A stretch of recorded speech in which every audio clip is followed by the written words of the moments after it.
What's up? What's up? What's up? Welcome to another edition of the Boxing Breakdown, and I am your host, Mark Roxey, and I am here with my partner in crime, Mr. Harold Hunt. What's up? What's up? What's up, Harold? How we doing? I'm good, man. Good day, good day. A lot of stuff coming up. Yes. The ladies are popping. Yes, you guys. Listen, if you are tuning in on Apple Podcasts, Google Podcasts, Spotify, or wherever you get your podcasts, thank you for being with us. And if you are watching on YouTube, don't forget to like and subscribe and hit the notifications, as well as participate in this podcast tonight. You are welcome to comment. Leave your comments down below. We are going to get them. We'll bring them on the air and we will chop up whatever it is that you guys want to talk about. So you can see here, if you're on YouTube, you can see that we have an agenda. It is a fun agenda. We are going to get into the Amanda Serrano versus Erikca Cruz fight that recently happened on the DAZN last weekend. And we are going to chop up Katie Taylor versus Amanda Serrano in Ireland. Yes, y'all. And then we're going to get into Alycia Baumgardner and talk a little bit about the landscape for her and how things shake out for her being a unified world champion.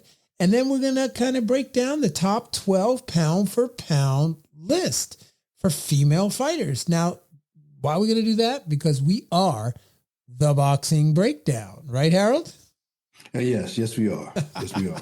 So let's get into this Amanda Serrano, the recent fight that she had with Erikca Cruz on DAZN, man. Unbelievable fight. It was absolutely incredible. If you didn't get a chance to see the fight, obviously it was the IBF, IBO, WBA, WBC, and the WBO titles on the line for that particular fight. She fought Erikca Cruz, who came into the fight, I believe, at 15-0. And, it was an absolutely incredible fight. It went 10 rounds. The scores, I believe the scores were, I'm looking right here on my feed here. And I believe, Mark Constantino scored at 97-93 with Frank Lombardi scoring at 98-92 and Steve Weisfeld had it 98-92. Harold, what do you think about those scores? They're adequate for what they saw. You got 2-minute rounds, so you got to kind of condense your scorecard pretty quickly when you're used to 3. So being that I've done that kind of thing before, right. 2-minute rounds with the women, I understand how each of them scored. So it was on point, no doubt. But yeah. I want to talk about the fight.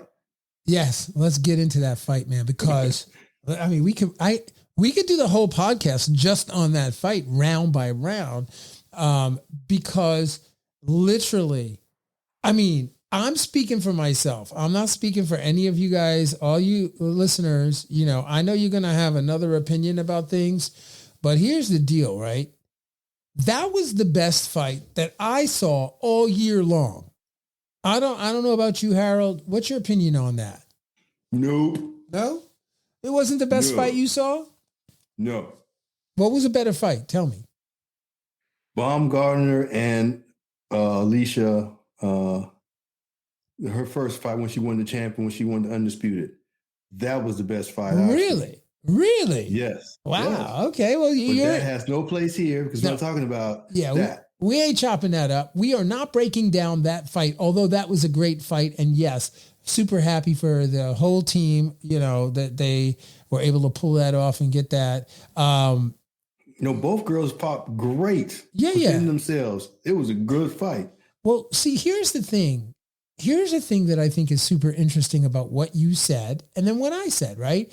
What I think is so interesting about it is that we are talking about the best fight of the year. We're not talking about the best female fight of the year. We're just simply saying what was the best fight of the year. And what I'm saying and what you're saying is we're debating what the best fight of the year was. So for me, the best fight of the year was the Amanda Serrano fight with Cruz. I mean, Erikca Cruz, man. First of all, let me just take my hat off. All right. I'll tip my hat here since I don't want to really take it off. All right. It's the boxing breakdown hat. I'm not just taking it off. But Erikca Cruz fought unbelievably. I mean, she was throwing 3 and 4 punch combinations in every round. And I mean, she was inching up on the scorecard. She was moving ahead. She was stealing some rounds because she was literally dropping her head and punching nonstop. I mean, 3 and 4 punch combinations. And she did that the entire fight. Yes, I got to talk about that. Yeah, tell me. All right. First of all, I'm surprised that kind of style even held water for her to get to where she got to. Right. To even be in this fight. And what was she, a champion or something? Unbelievable. That type of skill set was allowed in this situation. However, as unrefined as it was extremely effective. I mean, you don't fight with your head down throwing punches that you can't really see. Obviously, she could see. So she was landing them on a regular basis, and from the outside looking in, it looked like she was just throwing. Yeah. But it was a discipline that she's adopted. It may look, like I said, unrefined, but it was effective. It really was. If we're just talking about her side of it, that's how I saw it. Now, I can talk about Cruz, or you want to come back to me on that? No, I mean, Cruz. Tell me about Cruz. Cruz was able to see that and still fight within herself on the back foot, throwing the jab, moving around. I mean, this was a technically great fight because you had what you want to say, the bull in the China closet type thing, but that's what you had, and she was able to step around her and still land. But they were just vulnerable enough, both of them, to get some good action, clean punches, and all this. And then we had the little blood at the end that just added to the whole little scenario there. But other than that, that visual, other than that, it didn't slow Cruz down, and she fought very well. So I thought it was a great fight because we see Serrano is kind of slowing down a little bit. So she kind of standing in pockets and getting hitting. Now she's got a lot of knockouts, of course, but now she's still prime, but she doesn't move as she does. And I've seen her fight several times. But it was still great. She just played her skills, and it was just surprising how her opponent came in with that unorthodox looking style, but it was very effective. Yeah, well, so let's chop that up for those of you tuning in. Check this out, right? Do you know, Harold, how many punches were thrown in that fight? Do you even have an idea of how many punches were thrown in that fight? It was a lot. There was no clinching and that type of thing. There were over 1,900 punches thrown in that fight. 1,900 from both girls, meaning combined, right? And I have to say that my guess is that those punches are divided equally between the two fighters, because they literally threw bombs. They threw everything they had at one another for all of the 10 rounds. And to be honest, like early on in the fight, I was going, oh man, Cruz is really, she's coming. She's landing shots. She's scoring. And then it was early on in the fight that she got cut. It wasn't later in the fight. It was early in the fight. It was like round 2. And yeah, I could be mistaken. If you guys are tuning in and you want to leave a comment there, leave a comment, please jump in with us. It made a visual splash around the end of the fight, though. That's when it was like just extremely apparent. Oh, dude, it was apparent the whole fight, Harold. To be honest, like when I'm watching the fight, I'm thinking, oh my gosh. First of all, she's got this cut on the top of her head, right?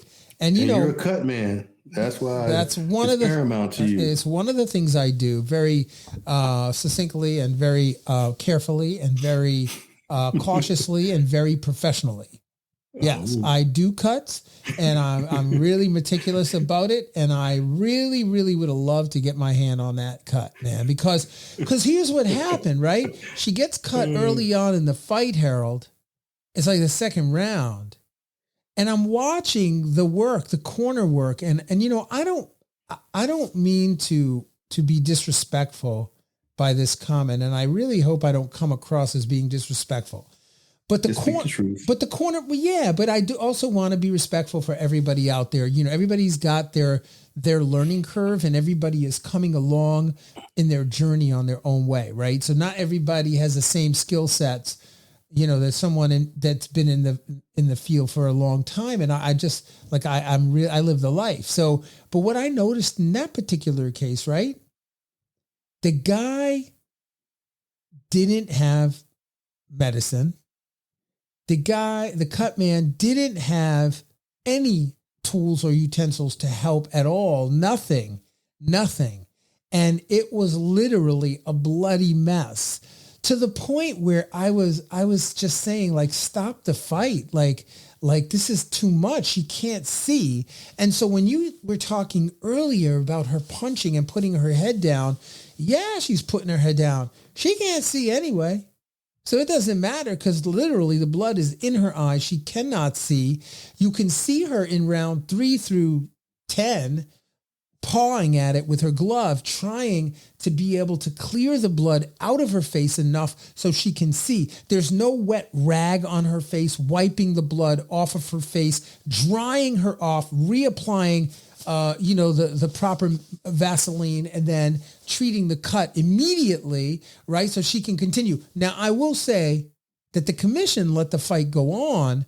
They let that fight go on for all 10 rounds for obvious reasons. But I know if that was anybody else, if it was any other fight, and that kind of blood was oozing out of your temple. Well, it actually wasn't the temple. It was more like the cranium, like right at the top of the front orbital, front part of the head, and on the right side. And it was just oozing out. And she literally fought the entire fight without being able to see for the most part. And with that being said, Amanda Serrano surgically went to work on that fight. Like you could see her just popping the jab. She was really trying to hit that cut, really trying to get the blood to come out, hoping for a stoppage. And it was just literally a battle back and forth the entire fight. And I guess you can hear it in my voice, Harold. I thoroughly enjoyed that fight. It was off the chain for me.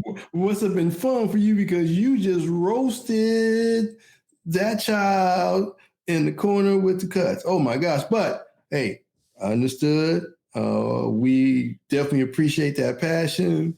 And but it wasn't the fighter. And the backhanded slap that you applied. No, I'm not trying to slap nobody. I'm just saying, I'm really not trying to slap anybody, but I will tell you that, when you're fighting you're fighting a unification, you're trying to get all the belts. And the one thing you don't want to do is you don't want to show up without your team, without a team that can handle the job. And anybody who's tuning in and anybody who's listening, any promoter or any manager that's put in significant money to a fighter, you get yourself into a title unification position where you're fighting on DAZN or any other of the other networks, and you don't have the right corner. I don't know. That's just me. Okay. I was an inspector, and the inspector, we had to be sure they have the adrenaline in their hand. We got to see the two bottles unopened, and as the TV fights are usually like that. You go run, everyone has to have those two items, and the ice and all that kind of stuff. So for them to actually get out there and get by the inspector and everybody who is in the back, and they look at him and say, "Do you have any adrenaline?" He has nothing. They have a look at the tools. He has nothing. It's unbelievable to me at this time.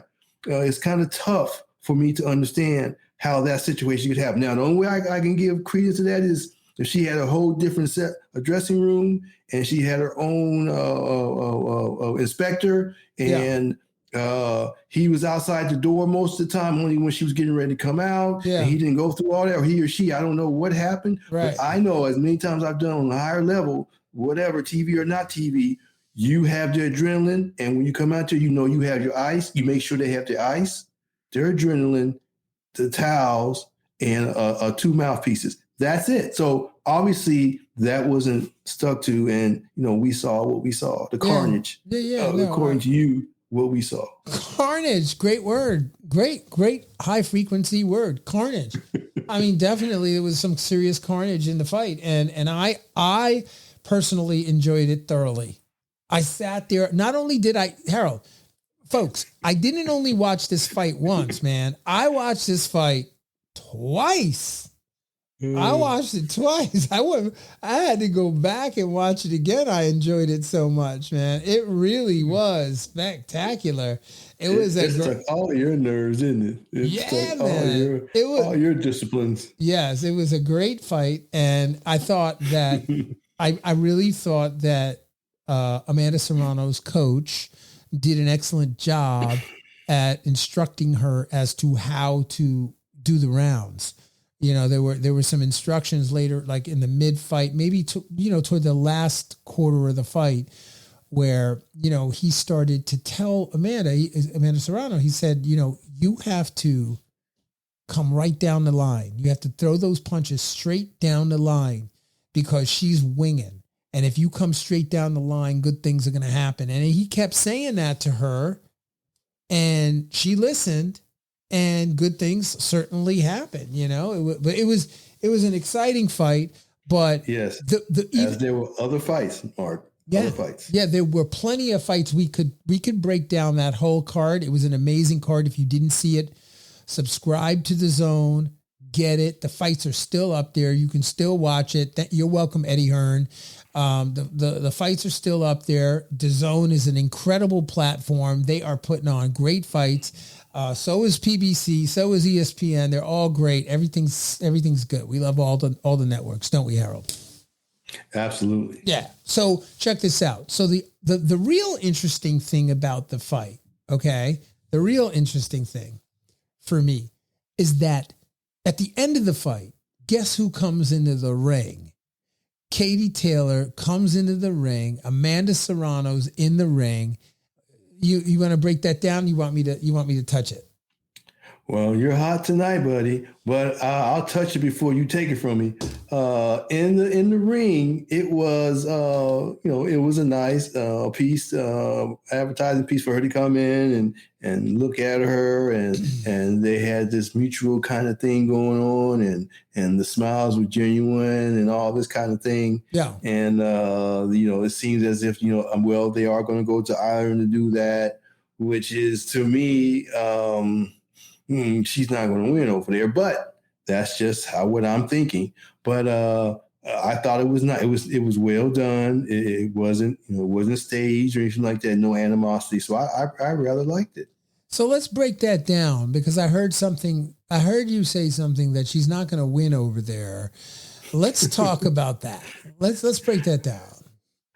Okay. Well, this time Katie's going to fight her differently. Okay. And she's going to put her in a position where she doesn't have to go life and death to win the rounds, because she still won those rounds, but she was going life and death to win the rounds. Right. So this time, on my side of the view, on this time, I don't necessarily see her having a style that's not going to keep her ahead, right, and not going to keep her from fighting life to death. So to me, they've already got the strategy and the plan. She has to be in shape to execute it, and Serrano's going to lose on points. Interesting. Okay. Well, that's certainly one way to look at that fight. I mean, I don't necessarily agree with that. As you know, I'm going to play devil's advocate, as I always do, because even if I do agree with you, sometimes I play devil's advocate. For those of you listening to the podcast, you already know how I roll. But so here's the other side of that coin.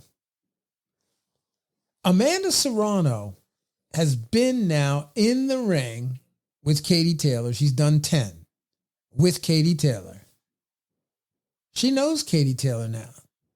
She knows what to expect. She's certainly capable of making adjustments, understanding that, Amanda Serrano is, she's 34 years old, right? She's younger than Katie Taylor.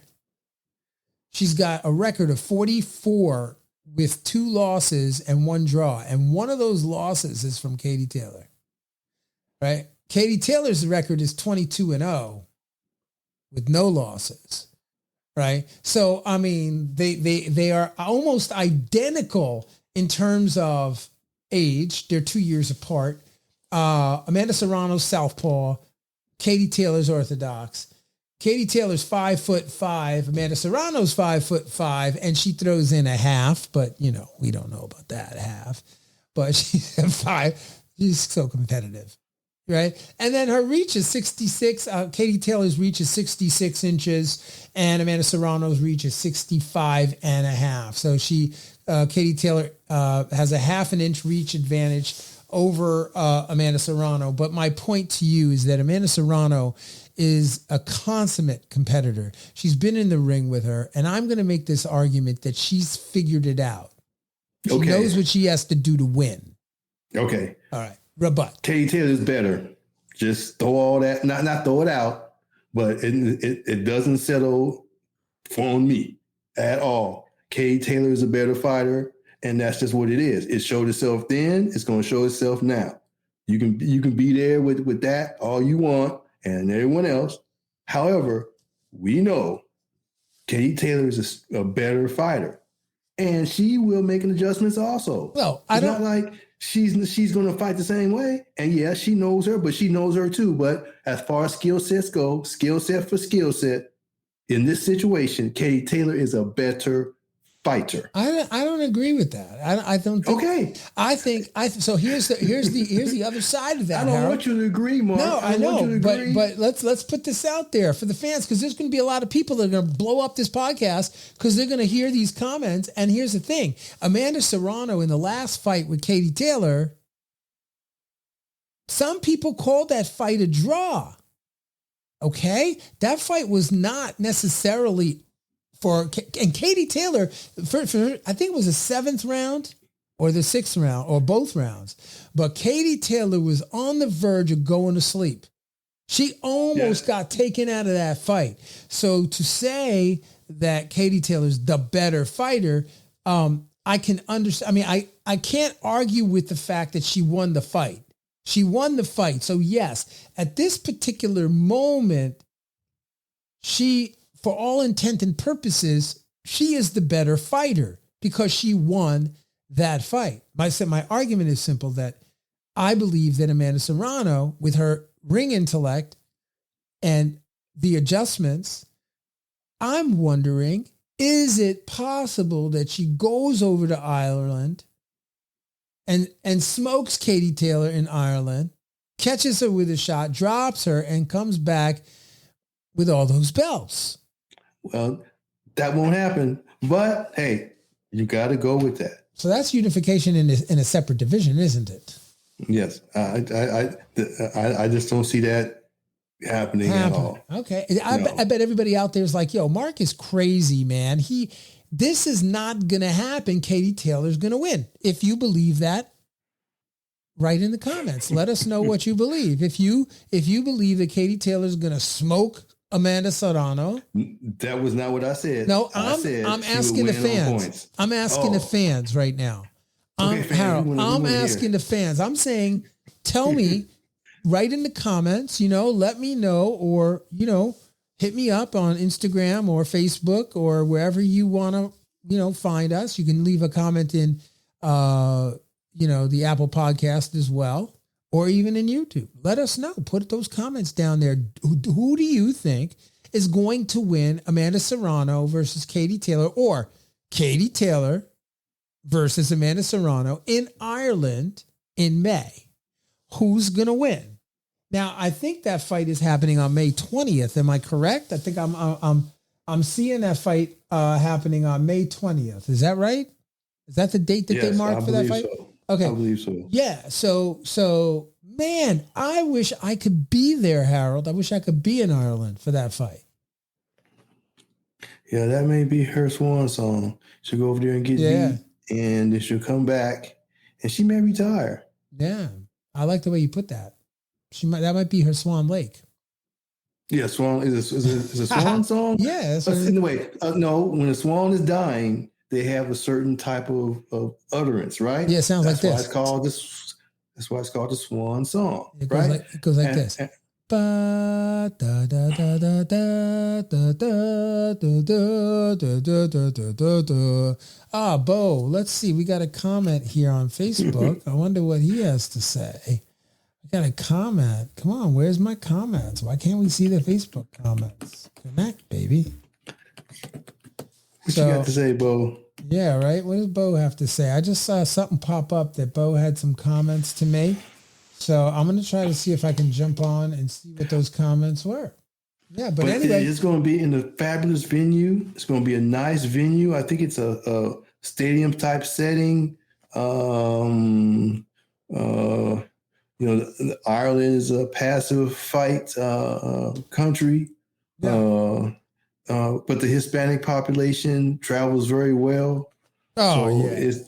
It's going to be great ambiance there. Oh, no doubt. No doubt. I cannot, I can't say enough about that fight and the excitement that's leading up to that fight. But it's great to see the women in a situation where they can garner this kind of excitement, all across the board. Men, all fans are interested in this, and that's great. That's great. Harold, do you know, like 3 years ago, 4 years ago, pre-COVID, nobody would have paid the kind of money to these two amazing fighters back then. Nobody would have paid, to see this fight. I think it's incredible that, it's happening. Well, Jake Paul had a lot to do with that. Yeah. He changed that landscape by taking her on his wing, promoting her properly, putting her on his cards, letting the world see what kind of situation he had. And she helped herself because she had a high knockout ratio. Most women have a low knockout ratio. She has, double-digit knockout ratio. So just that alone can cause some eyes. And she had a sister who was very prominent, a great fighter also. Right. So, the name was already kind of out there, and she came in and just kind of, and continued with it. So I think the knockout ratio, I think the Jake Paul situation, and, she's just at the end of her prime where she can still do well, but she's going to lose to Katie Taylor. Twice. Wow. Okay. Well, you've spoken your mind. You've said your piece. It'll be interesting to see what happens. And yeah, man, Bo Bowden, I don't know what you said. I don't know what your comments were other than don't miss the event, but I certainly can't wait to see what you had to say about the fight. Bo Bowden, shout out. Dr. Bo Bowden, great doctor. What's up, Bo? Yeah, boxing. Thank you. Boxing, very good boxer. And also a good friend of mine who is also a doctor of boxing and I think he's a neurologist by trade. Yeah. Wow. So yeah, Bo, thank you, man. Actually, if you guys are interested, if you go back to one of the older podcasts, one of the earlier podcasts we did a couple years back, Bo Bowden did a whole one. It was a fabulous one on neurology and boxing. Is really, really great podcast. So was I part of that one, sir? I don't think you were.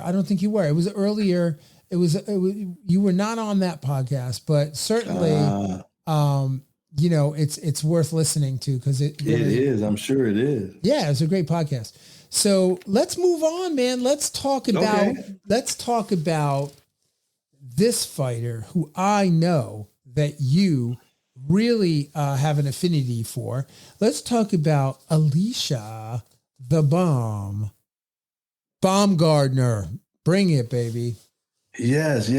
Her story is really fabulous. I mean, her grandmother brought her into the boxing. Yeah, her grandmother fought. Her father, and her mother. Really, they all had some work in the ring, and the grandmother was instrumental in getting her into that, and she did that at a very young age, and they put the work in as you would if your child was into a ballerina, if you will, or something to that effect. So she's very comfortable with that environment, and then it was kind of prophesized to her to be where she is. So I was glad that her fundamentals are sound enough, yet she has enough bravado herself to really be popular. And she's a nice looking person, a nice looking woman. So with that and the demeanor, she has opportunities to kind of make hay.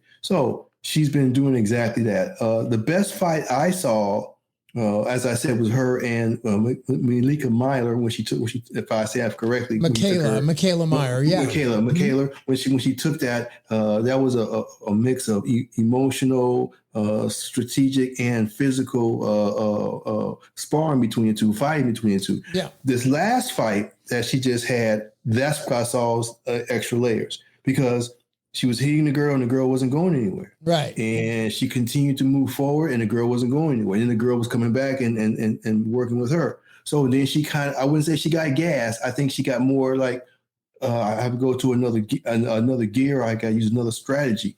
Yeah. She was able to do that and she did it very well. And, so to me, she showed, another level of herself that I didn't see previously. Yeah. So I was very impressed with that. And, her corner was always on point. And, she just showed me that if she needs to get into a situation that she can actually, do something with that and do well. So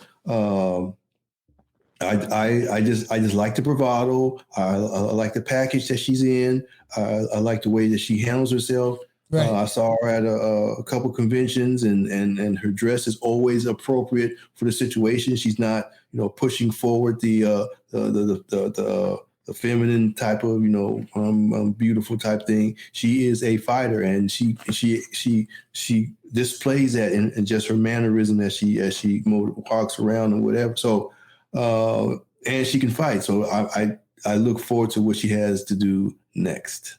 Yeah, man, she can definitely fight. I mean, she's had an interesting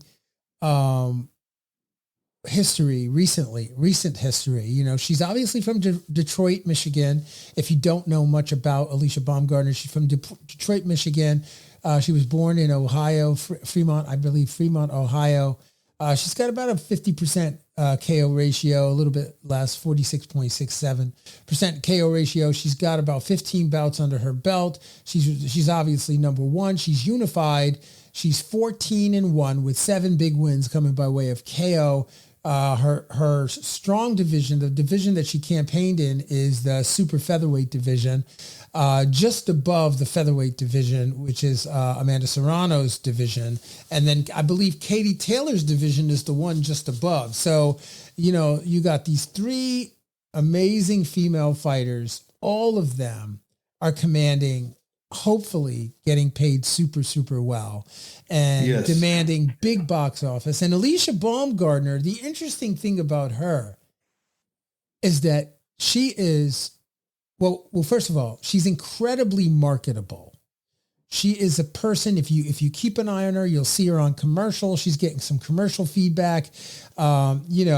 She's really doing well in the endorsement area. And I personally, if you recall, this is about 2 years ago, we were on a podcast and we were talking about Alycia Baumgardner. We talked about the girls or the women briefly. We talked about, I think I'd done a podcast with Britton Hart, and in that podcast, we were talking about other female fighters in the division and who was who. And I said to you, because I actually shared I didn't. A fighter I was working with, Britton Hart, we shared a dressing room with Alycia Baumgardner. And so I got a chance to hang out with her a little bit and really kind of get to know who she was. She's a dog, man. She's serious. She's serious business. But when I saw her fight, the fight that I saw her fight, it was actually at the Zembo Shrine in Harrisburg. And she fought a young lady from, I believe she was from Argentina, maybe by the name of Cristina Pacheco. Yeah. And so she fought Christina Pacheco and she stopped her, man. She stopped her in a big way. It was a great fight. It was a TKO. Let's see. It was in round, I don't know. It was in round 1, man. She stopped her in round 1. And I remember watching their fight. I was like, gosh, she's really like, she's something. And I came back to the podcast. We were talking and I said, Harold, this is a fighter that I would love to train. Right. And then, sadly, but factually, she lost her trainer about 2 years ago. He passed away right around COVID. And due to COVID. Yeah. And I told her promoter, Marsha Kaufman, we were actually doing a fight in an upstate. I don't know where it was. Maybe.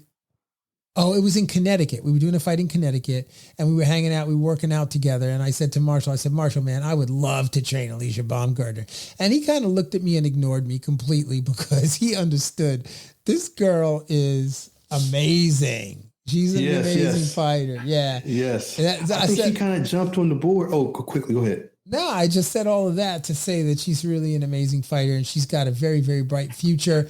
Let's hope she can get past, whoever they put up in front of her next, and she stays focused because I believe that she might be in line to have a crack at Amanda Serrano or Katie Taylor based on who wins. I think that's a big fight out there.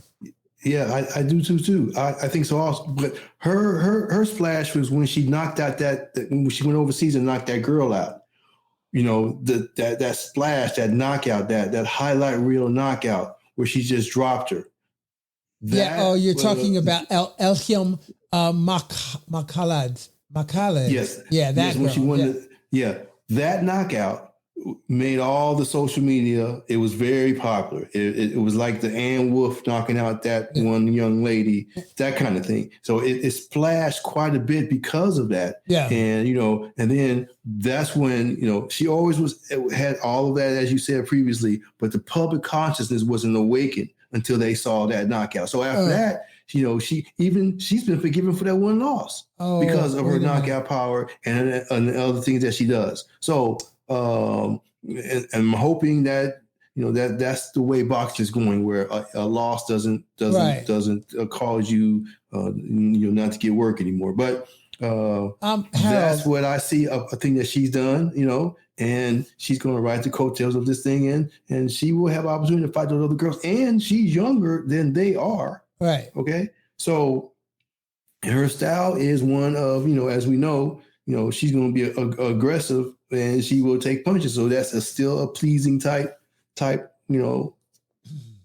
she's going to offer those two girls. Yeah. So I think I got a little excited when I was talking about her, and I'm not sure if it was, you're talking about the fight that you're talking about the Terry Harper fight. Is that the fight you're talking about? That was back in, I apologize, folks. That fight was actually in November 13th of 2021 against Terry Harper. That was at the Sheffield Arena, right? Yes. And she stopped her in the 4th round. That's the fight you're talking about. Okay. That was the splash heard around the world for her. Yeah.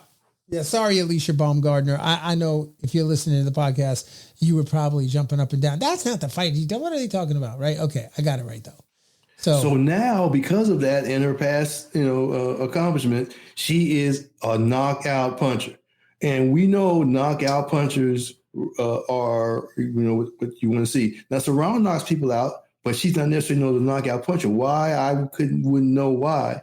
But right now, Miss Baumgardner has that over all the girls who are ranked in the top 10 and top 15. When you think of her knocking people out. So once again, she's kind of cornered that narrative that I think. Right. So Harold, man, we could talk about Alycia Baumgardner. There are big things coming down the pike for Alycia Baumgardner. Congratulations to Marsha Kaufman and the whole team, her whole team, because they're doing a great job. He's got himself a unified world champion, huge, and I'm just really delighted. Give the trainer the love too. No, absolutely. The trainer gets much credit, of course, no doubt. There's no doubt. He brought her to that title and delivered her. So no, absolutely. That's why I said the whole team gets credit. They all, when you do that kind of work and you bring in a fighter to the world title and you're unifying on top of it, there's a lot that goes into that. Most people have no idea all that goes into that. The amounts of people that are working in camp, training, sparring partners, marketing geniuses. I mean, there's a lot going into this, right? So, not to mention the sanctioning fees. You got to pay them bad boys. Yeah. Every time you walk out there, you got to drop something on them just to have them belts. No doubt. So, no doubt. That is a whole nother element. I love the money, right? So there you go. So Harold, you're not going to believe this, man. Yeah, baby. It's time for you and I to talk about the top 12 pound for pound fighters in the female weight classes. Let's talk about the top 12 across the board. Give me your best guess at who you got for the top 12, and then I'll give you my top 12. Or I can just give you my top 12 if you want. Yeah, because I'm not going to run down 12 in a row like that. But all right, I got you. Here you go. Listen, folks. This is a loosely put together top 12. Okay, I am pulling out fighters that I believe are really, really amazing, and there's a lot of discussion about this. I would have loved to have Heather Hardy come on and do a little talking about all these girls, because I know Heather's coming back. She's got shout out Heather Hardy. She's got a fight coming up in 2 weeks and up in New York, and I know she's going to get mixed up into this all these fights, man. I hope she's ready to do the work, because maybe it'd be great if she could get one of these fights too. She certainly deserves it. Yeah, the purses that are available now, because the purses have elevated tremendously. Because she's one of a handful of female fighters that have really campaigned for many, many years to get paid what women fighters should be paid, and it's happening. And a lot of the credit goes to people like Heather Hardy, Claressa Shields.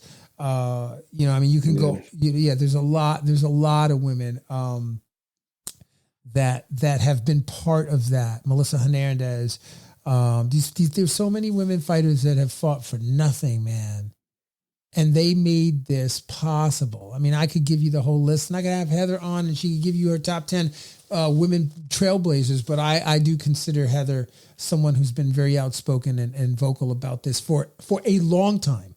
A long time. Yeah, Ali, when she was fighting, she got the paper now. She did quite well. Whoever they put in front of her, they did well. She had a very tremendous purses during that time. Right. But after she left, it fell back off again. But, she was riding on her skill and, her name recognition. But she was paid well. She was paid well.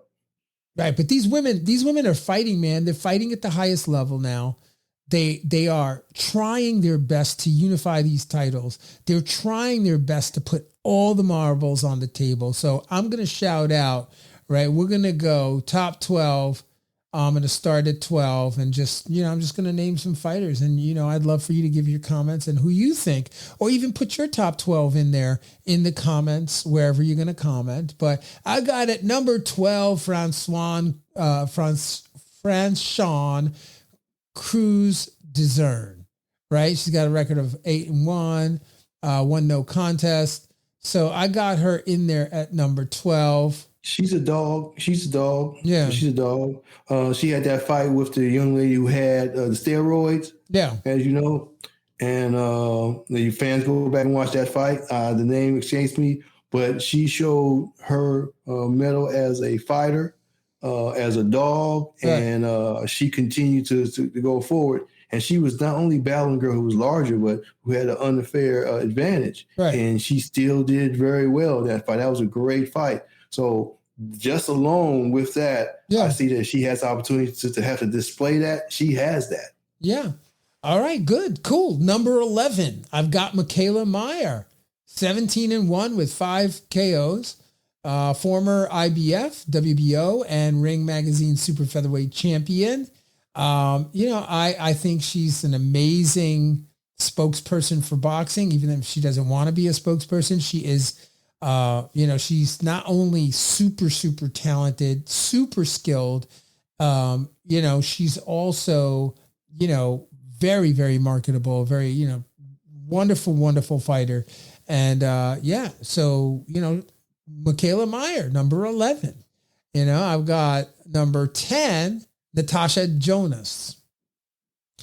Her record is 13-2 with 1 loss. She's got 8 wins coming by way of KO, and she's held the titles reigning IBF, WBC, WBO junior middleweight champion. So she's an interesting female fighter. You guys, most of you have never heard these names before, right? But I'm putting them out there. You've heard it first on the Boxing Breakdown. Number 9, Delfine Persoon.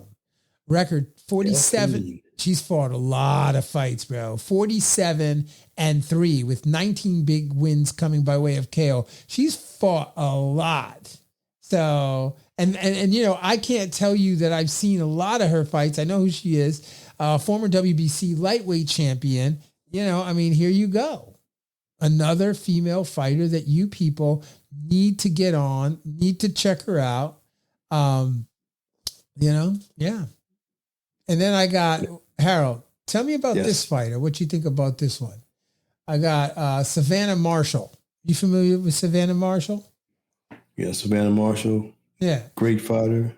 12-1. She puts herself out on the line. So when she is, working, it seems like it's life and death with her, and she's fun to watch. She's got like a 90% KO ratio. She's got power in both hands. She's you're going to get me, or I'm going to get you. And that's why I enjoy watching her fight. Yeah. She is former WBO middleweight champion. Marshall, she's primarily like pound for pound best puncher in women's boxing. It could be. It's arguable, but I would say I would put her right up in there, right? So Savannah Marshall, number 8. Now we've got Seniesa Estrada. Record 23-0 with 9 big wins coming by way of KO, reigning WBA minimum weight champion. She's she goes by the name of Super Bad James Brown. I don't know if it's because of James Brown, but certainly that would be a great song to come out to because her name is Tony Harrison's nickname is Super Bad, who is a trainer of Alycia Baumgardner, who has a big fight with Tim Tszyu in Australia. That's a big fight. That's a big fight coming up. Who you got for that fight? Tim Tszyu shouldn't have took that fight. Oh boy. He's gonna go over there and spank that boy. Interesting. Bad move. Yeah, well, why does he want to fight the man who that beat the man that he's trying to get to? You know what? That's another podcast, brother. I don't know. I don't know the answer to that. Good luck, Tim Tszyu. You got your hands full, brother. But maybe he'll pull that one off. Seniesa Estrada, number 7. Okay, let's get back to this. Number 6, I got I think she's got a career in broadcasting, Jessica McCaskill. Record of 12-3 with 5 big wins coming by way of KO. She's undisputed welterweight champion, former WBA, WBC, light welterweight champion. So how about that? Yeah, she was able to rebound easily and, got all the belts. So right. She's forgiven for her blemishes on the record. Yeah, she beat the bricks off of the mighty Cecilia Bracas. She got, for all the gold, right? So yeah, I mean, McCaskill is an interesting fighter. Is somebody you guys are listening. Make sure you check her out, man, because these women are something, and it's only gonna get better. At number 5, one of your favorites, Alycia the boom Baumgardner. Record is 13-1 with 7 big wins coming by way of KO. Right now she's 14-1. So correction, yeah. She also is unified, so she's got all the belts. She's got all the marbles. The IBF World Super Featherweight, the IBO World Super Featherweight, the WBA World Super Featherweight, the WBC World Super Featherweight, and the WBO World Super Featherweight. She's got all the marbles, baby. And does she have a Ring magazine? Does she have that gold one? I don't know if she's got the Ring magazine. Does she have the IBO too? Does she have the IBO too? Yeah, she got the IBO. Yep, IBO. Okay, that's 5, buddy. That's 5. Yeah. That's what I'm saying. She's unified. Come get it. You better be in the gym if you want to get the bomb. If you want to blow the bomb up, you better be in the gym. Anyway. Now the BA girl, she's in recess. The champion, because they were at the quick story on that. They was at the convention together. I observed them too walk around each other and not stare each other down. The Japanese fighter paid Baumgardner no attention. Wow. As she was a puppy, just ignored her. Okay. And just walked right over, right around her, just smiled at everybody and didn't pay her any attention. However, Miss Baumgardner was actively looking and sizing her up. Yo, she's a hunter.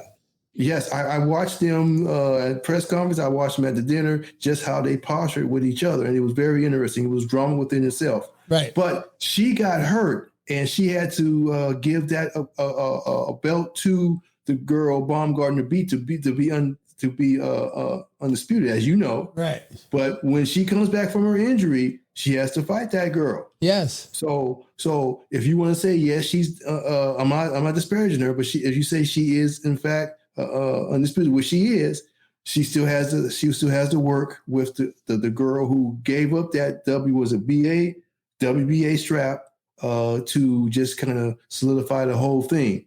Right. Yeah, man. I mean, let's see what happens. That's all I can say. I mean, number 4, Chantelle Cameron. Chantelle Cameron, record 17-0 with 8 big wins coming by way of KO. Reigning undisputed lightweight, welterweight champion, former IBO lightweight champion. What else has she's got?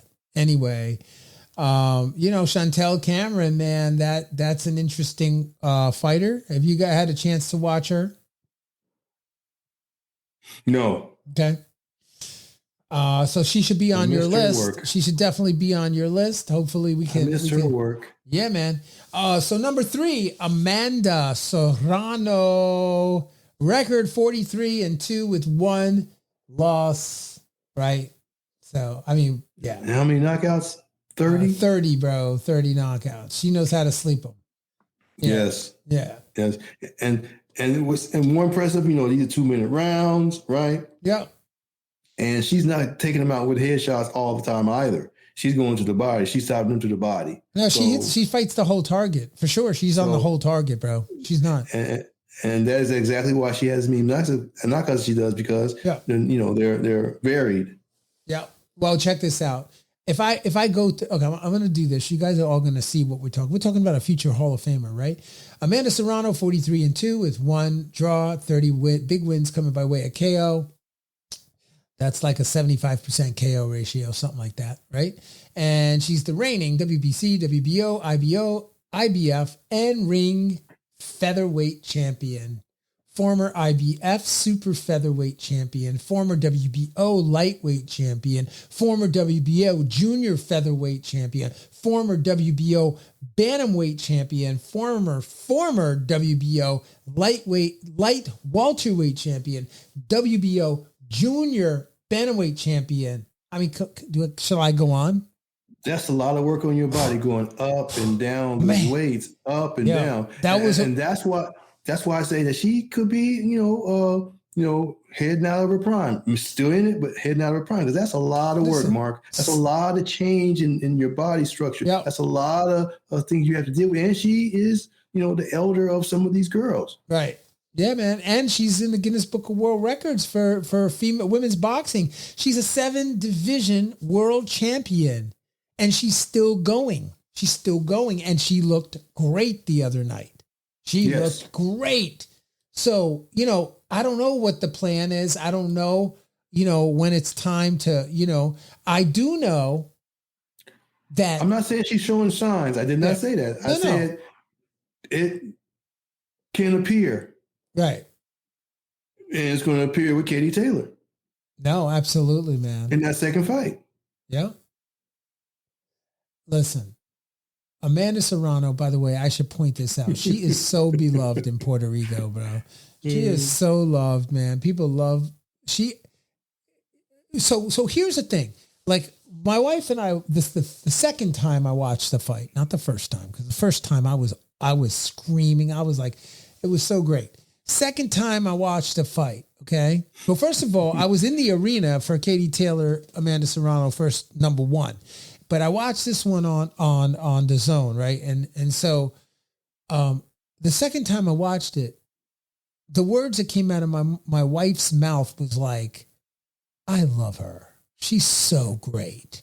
I'm thinking, what do you know about female boxing? Like, tell me but Amanda Serrano she's so humble. She's got so many attributes that makes her very, very beloved. Very, very beloved. And I think she's really good for boxing. And she's really good for female boxing, especially, so thank you, Amanda Serrano, for all you did and all you do for female boxing. I can't wait to see you, square off against Katie Taylor. I was going to say something else, but I'm going to say square off against Katie Taylor. And it's going to be really, really amazing to watch that happen. And now my number 2, Harold. Number 2. Katie Taylor. Katie Taylor, I got her at number 2. Okay. And her record's 22. I like her. Go ahead. I know you like her. Everybody on the program knows you like her. All right. She's 22-0, 6 big wins by KO, right? Reigning undisputed lightweight champion, former WBO, junior welterweight champion. She's unified now. Actually, I don't know what this is talking about, but she's unified. And, she's just a consummate professional from Ireland. This is going to be an amazing, amazing fight. She is a former 2012 Olympian, gold medalist in the Olympics. She's just an outstanding fighter. Again, another marketable female fighter. And I think female boxing is the future, man. It is the future. And now I got my number 1. Harold, you ready for the number 1? Hey, please. You got to go with the GWOAT. You got to go with the GWOAT. GWOAT. You got to go with the GWOAT. Bring on the GWOAT, Claressa Shields. Right? You got it. I mean, how do you not go with the GWOAT, right? You agree? Yes, she has all the skills and all the accolades, and she's just undisputed. Starting her prime. Yeah, undisputed. Hard to find people that will be willing to fight her. She's not, she's a real one. She's a real one. She could go in the ring with any dude. She's that good. She is so good. So anyway, number 1, Claressa Shields. Hats off to Claressa Shields. You are the boxing breakdown. Well, at least Mark Roxey's number 1. Oh, yes. yes, y'all. She's appropriately nicknamed. Trust that. Yes, GWOAT, baby. So listen, Harold, it's been a pleasure. This has been a fun podcast. I really do look forward to getting back to, covering more female boxing and really kind of getting into their stats and following their fights. And because, female boxing is happening. It really. Yes, because you were a trainer and you were in that world and bro. You saw what was coming up and what was going out. Yeah. And, it's good for the fans to feel that kind of passion on that side of the fence. And that came from your experience working with female fighters in that capacity, being in the locker room with Baumgardner, having fighters who have fought around some of these girls in our top 10. So this was a treat for all of us to feel that passion from someone who's been there in women's boxing when it was not lucrative, So that was great. I remember we interviewed one of your girls. We had a podcast. I had a game show. Mark, remember? Yes. And I got you and her to be on the game show, and she had just had a fight, and it was great. And and that's when you and I kind of met, and we've been doing it ever since. But yes, you were immersed in women's boxing when I met you. Oh, absolutely. Yeah. No, absolutely. Had the fighter in the car. You guys had just come back from a fight. Listen, you're not going to find, if you find great female fighters, man, nobody's going to put it on the line better. Female fighters, man, they are, and they're easy, not all, I'm not saying all, but they tend to be, their neurological capacities are slightly different. The ego is different. They have a propensity for picking things up and really learning and listening. And so I do enjoy working with female fighters because I also, as you know, I work with professional dancers and I work, with professional ballerinas and ballet dancers. And I can tell you, I have a lot of skill and a lot of knowledge about female fighting and female just in general, and just in general, the psyche of a woman. That's right. And they're just fantastic to train because their work ethics tend to be, all the side stuff, I got to do this, I got to do that. I can't be in the gym. There's no ego. It's hard work, man. And you better be ready.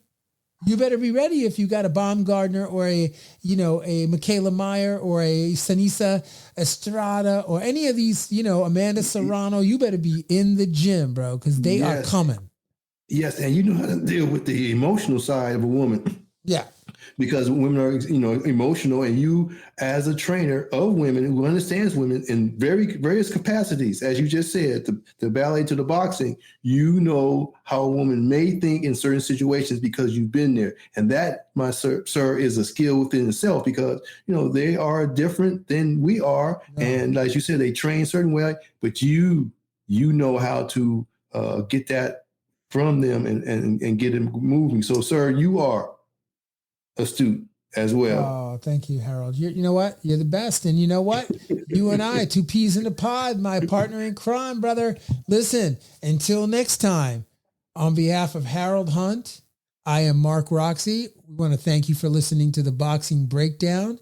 And don't forget to download the Boxing Breakdown audio on Apple Podcasts, Google Podcasts, Spotify, or wherever you get your podcasts. And hit the like and subscribe below because we really want you to know. And until next time, peace and love. We are out.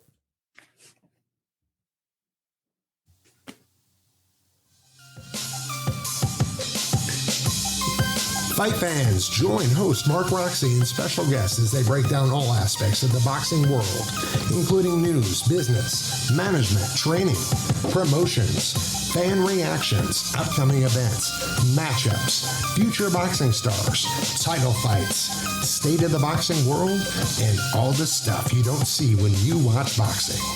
This podcast is released each week on Thursday at 8 p.m. Eastern Standard Time. Live streamed on YouTube, Instagram, and Facebook Live. It's the Boxing Breakdown, hosted by Mark Roxey.